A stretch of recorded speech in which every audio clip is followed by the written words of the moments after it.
Bulletin का आगाज राम रहीम की एक बड़ी खबर के साथ करेंगे। राम रहीम ने हाईकोर्ट में एक अग्रिम जमानत याचिका लगाई है। प्रोडक्शन वारंट के खिलाफ यह अग्रिम जमानत याचिका लगाई गई है।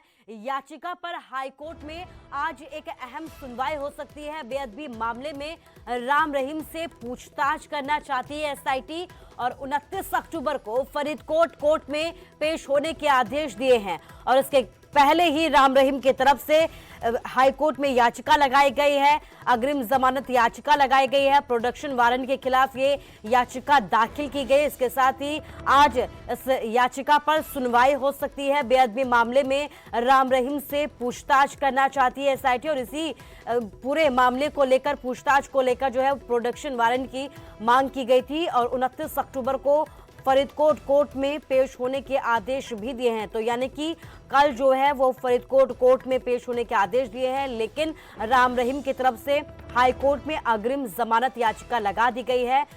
प्रोडक्शन वारंट के खिलाफ ये याचिका दाखिल की गई है। हमारे साथ हमारे संवाददाता उमेश जुड़ गए हैं। उमेश, क्या कुछ अपडेट? देखिए, जो फरीदकोट जिला अदालत के प्रोडक्शन वारंट थे उसके खिलाफ राम रहीम हाईकोर्ट पहुंचे हैं और दो जो याचिकाएं हैं वो दाखिल हुई हैं।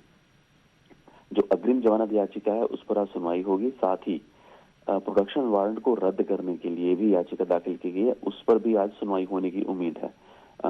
ये जो दूसरी याचिका है प्रोडक्शन वारंट को रद्द करने की, वो फिक्स टुडे होनी है, यानी कि आज उसको दाखिल हो चुके, लेकिन उसको आज कोर्ट के सामने रखा जाएगा। सुनवाई कब होगी कोर्ट तय करेगा, लेकिन अगर आज फिक्स टुडे होता तो उस पर भी दोनों सुनवाई होगी।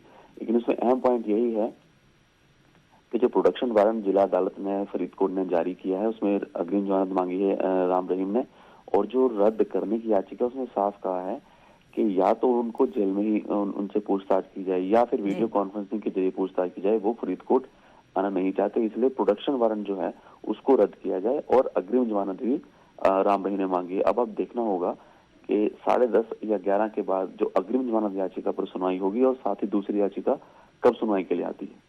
जी उमेश, इस तमाम जानकारी के लिए आपका शुक्रिया। तो आज जो याचिका दाखिल की गई है उस पर सुनवाई होगी। देखना ये होगा कि कोर्ट की तरफ से क्या कुछ कहा जाता है।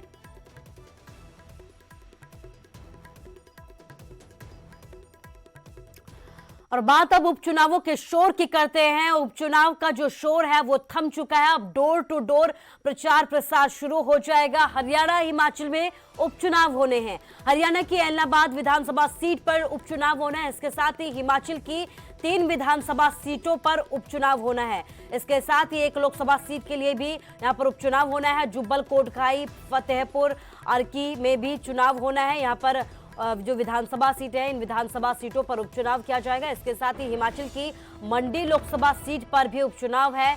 30 अक्टूबर को वोटिंग है, जबकि 2 नवंबर को नतीजे आएंगे। तो दिलों की धड़कन लगातार बढ़ती जा रही है। चुनाव की तारीख के लिए बस 2 दिनों का वक्त बचा है और यही वजह है कि जो शोर है चुनावों के प्रचार प्रसार का वो थम गया है, लेकिन अब डोर टू डोर प्रचार शुरू हो जाएगा। हरियाणा हिमाचल में आपको बता दें कि उपचुनाव है।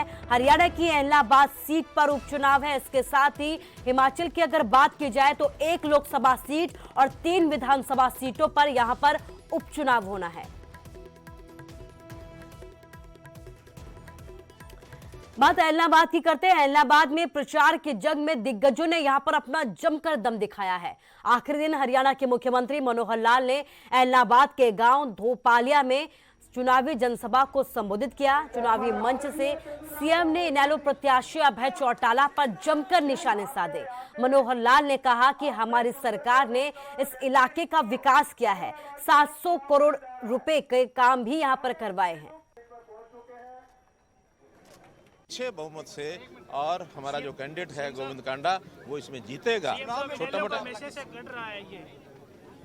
देखिए, जब गढ़ की बात करते हैं तो एक बड़े परिवार का ये गढ़ उस समय कहा जाता था, लेकिन उस बड़े परिवार में हम देखते हैं कि आज 75% हिस्सा उस परिवार का आज हमारे साथ खड़ा है। चाहे वो चौधरी रणजीत सिंह जी हों, चाहे वो दुष्यंत चौटाला, अजय सिंह चौटाला, दिग्विजय चौटाला हों, चाहे हमारे जिला अध्यक्ष यहाँ के आदित्य चौटाला हों। अब वो जो 25% बाकी रह गया तो उस उसका गढ़ का तो लाभ हम को होने वाला है। और इलाहाबाद उपचुनाव में प्रचार के आखिरी दिन अशोक तंवर ने इनेलो उम्मीदवार अभय चौटाला को अपना समर्थन दिया। दोनों ने एक साझा प्रेस कॉन्फ्रेंस कर इस बात की घोषणा की। अशोक तंवर ने कहा कि अभय चौटाला ने उन्हें अप्रोच किया था कि वो समर्थन करे। वहीं अभय चौटाला ने समर्थन के लिए अशोक तंवर का धन्यवाद भी दिया। कुछ दिन पहले कि भाई साहब भी इन्होंने भी हमें अप्रोच किया कि हमारा समर्थन करो। हमने तो इनको कहा था कि जो किसान के साथ है हम उसके साथ हैं मजबूती से, लेकिन एक बार पूरे हलके में घूम करके आएंगे। 6-7 दिन में घूम करके आया, सारे गांवों में मेरा पुराना ये हलका रहा है। 8वां चुनाव में देख रहा हूँ, 2 बाई इलेक्शन, 3 विधानसभा के जनरल इलेक्शन, 3 मैंने खुद चुनाव लड़े हैं। और इसलिए सबसे पूछना भी जरूरी था, और सबसे पूछने के बाद मेजोरिटी जो है उसका मत यही था कि हमें INLD को सपोर्ट करना चाहिए, क्योंकि उन्होंने किसानों को सपोर्ट करने का काम किया है।